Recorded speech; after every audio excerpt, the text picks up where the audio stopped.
आज आपण बघूया गणेश चतुर्थीला नैवेद्यासाठी 15 ते 20 मिनिटांमध्ये गव्हाच्या पिठाचे उकडीचे मोदक कसे बनवायचे अगदी मऊसूत तुपाची धार घालून तयार करूया। नमस्कार, मी ज्योती, ज्योतिष किचन मध्ये सर्वांचं खूप खूप स्वागत आहे। मोदक बनवण्यासाठी सुरुवातीला आपण गव्हाचं पीठ घ्यायचं आहे। मी इथे 1 कप गव्हाचं पीठ घेतलं, ते आधीच चाळून घेतलं आहे। अर्धी वाटी बारीक रवा टाकायचा आहे। जाड जर असेल तुमच्याकडे, जर जाड रवा असेल तो मिक्सरला थोडा फिरवून घ्यायचा।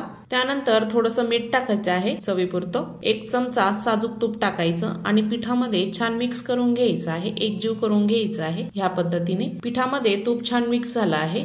आपण इथे अर्धा कप दूध घेतला आहे। दुधाने आपण हे पीठ भिजवणार आहे। तुम्ही ह्याऐवजी पाणी घेतलं तरीही चालतं, पण दुधामध्ये पीठ भिजवल्यामुळे मोदकाला खूप छान चव येते। छान असं घट्टसर पीठ आपल्याला भिजवून घ्यायचं आहे। पिठाचा असा छान गोळा तयार झाला। ह्या पद्धतीने आपल्याला पीठ भिजवून घ्यायचं आहे।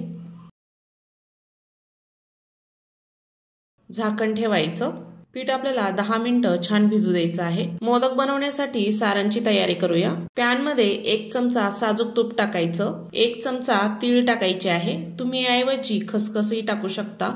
किसलेलं 1 वाटी खोबरं टाकायचं। ओल्या नारळाचं खोबरं घेतलं आहे मी इथे। छान तुपामध्ये परतून घ्यायचं आहे। खोबरं छान परतलं आहे, त्यामध्ये गूळ टाकायचा आहे। मी इथे अर्धी वाटी गूळ घेतला आहे। थोडा चिकट गूळ आहे। गूळ टाकल्यानंतर छान मिक्स करून घ्यायचा आहे। आपल्याला हा गूळ खोबऱ्यामध्ये छान मिक्स करायचा आहे, वितळून घ्यायचा आहे। सर्व सारण आपल्याला एकजीव करून घ्यायचं आहे।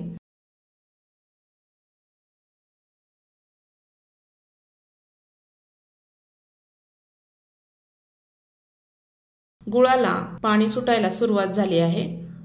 2 ते 3 मिनिटांमध्ये छान मिक्स झाला आहे। तुम्ही या सारणमध्ये जायफळही घालू शकता।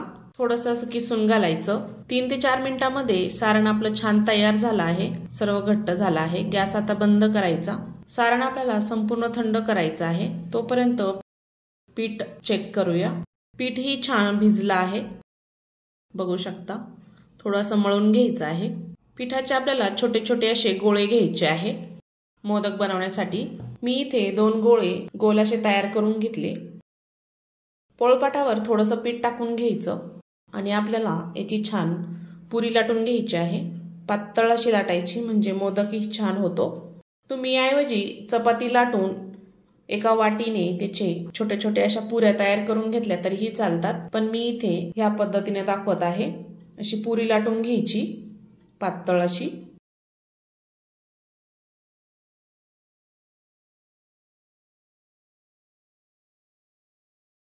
पुरी छान लाटून झाली आहे।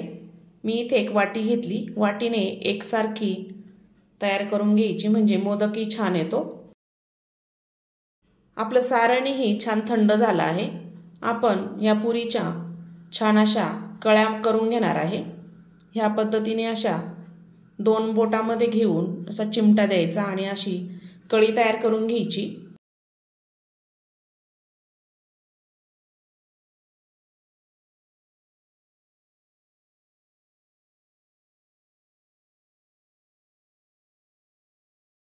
मी छान कळी तयार करून घेतली। त्यामध्ये आपण सारण टाकूया। जेवढं बसेल तेवढं सारण टाकून घ्यायचं, असं दाबून घ्यायचं। कळ्या अशा एकसारख्या फिरवायच्या एका साईडने, म्हणजे मस्त कळ्या तयार होतात। अशा गोल गोल करून आपल्याला ही कळी दाबून घ्यायची आहे। दाबून दाबून अशी त्याला तोंड बंद करायचं। मस्त असा मोदक तयार करायचा। बघू शकता, ह्या पद्धतीने मी इथे मोदक तयार केला।